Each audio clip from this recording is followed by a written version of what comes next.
ये है सोनू चिड़िया, जो बहुत ही सीधी सादी और भोली भाली है। और ये है कालू कौवा, जो बहुत ही शैतानी दिमाग रखता है। चिड़िया के दिमाग में एक सुपर आइडिया आता है। वो उड़ती हुई कालू के जंगल में पहुंच जाती है। कालू भैया, हमें एक एक दाना चुगने के लिए मुख्तलिफ जंगलों में जाना पड़ता है। क्यों ना हम खुद ही मकई की फसल बीज लें। सोनू, ख्याल तो तुम्हारा बहुत ही अच्छा है। चलो कालू भैया, मकई की फसल बीजने के लिए चलते हैं। चलो सोनू, तुम बीज लेकर चलो, मैं तुम्हारे पीछे पीछे आता हूँ। सोनू दाना लेकर खेतों में पहुंच जाती है। सोनू बहुत देर से कालू का इंतज़ार कर रही थी। वो कभी इधर कभी उधर देखती है, लेकिन उसे कालू कहीं भी नज़र नहीं आ रहा था। सोनू ने खुद ही फसल बीजने का इरादा कर लिया था। वो एक एक करके फसल में बीज बोना शुरू कर देती है।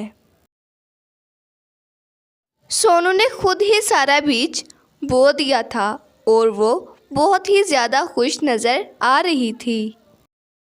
बीज बोने के बाद वो वापस जंगल में चली जाती है। कालू भैया, मैंने सारा दिन खेतों में आपका बहुत इंतज़ार किया, लेकिन आप आए ही नहीं।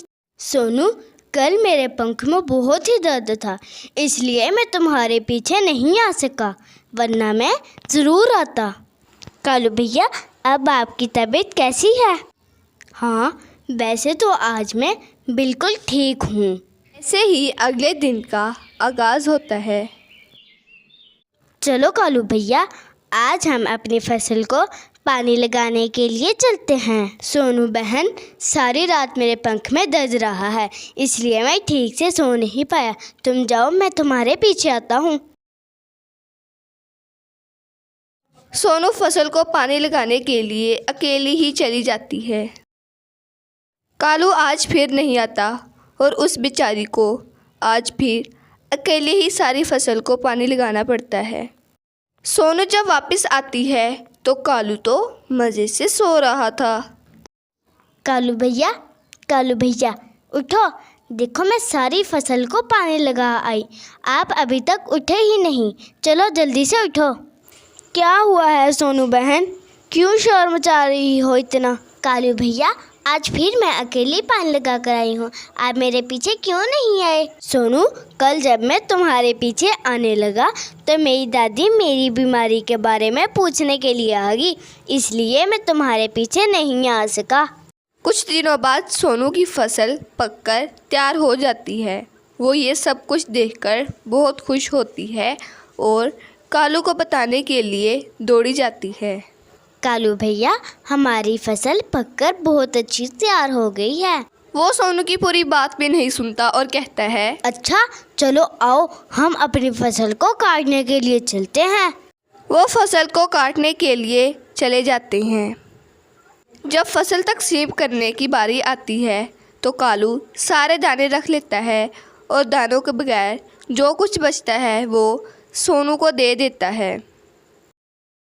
अगले ही दिन बहुत तेज़ बारिश शुरू हो जाती है।